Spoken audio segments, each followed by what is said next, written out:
one of the strengths of TinMan systems, and in particular the legacy technology AI Builder 1, is in neural networks.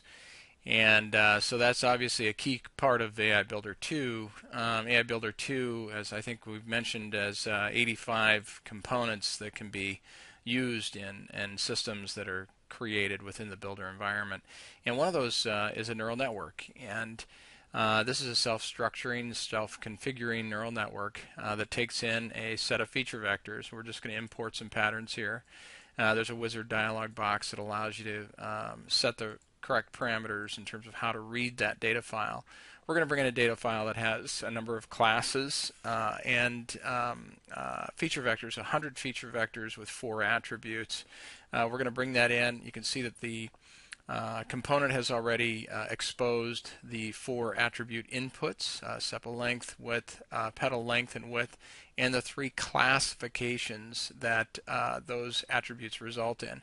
And it says 4 inputs, 3 outputs, and 10 processors. So internally there's a structure of 10 processors that are going to provide the computational analysis. And so at this point, let's show that vectors list. So here is the feature vectors pane.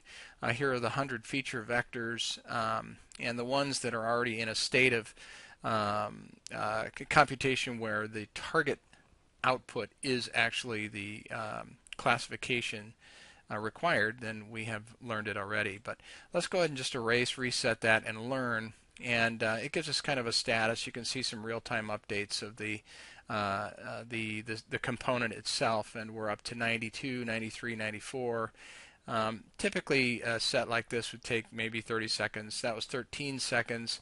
And you can see we have a blue indicator light that says that the target output and the actual output are indeed the same for that particular feature vector.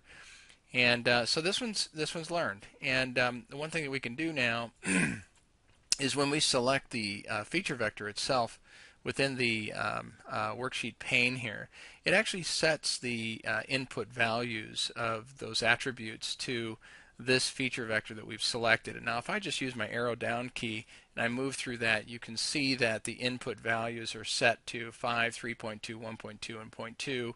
And as we move through here, and you can see the output calculation here of those individual classifications. And if we wanted to kind of just see what those are, we can expose those through a value window, just so it kind of blows those up for us.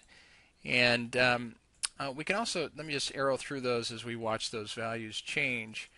Now the other thing that we can do is we can utilize one of the utility components, which is a format, an action format. And what I'm going to do is just grab this and associate it with that, so that when that is the winning vector, let's just see, make these zeros and ones, that will be blue. And let's just add 2 more here. Let's see, there we go, and we'll do that one and 1 more. And so essentially what these format components do for us is it's just a visual aid that allows us to see the change in value. I'm just going to arrow through these, and we should see those change as to the one that's actually the target output.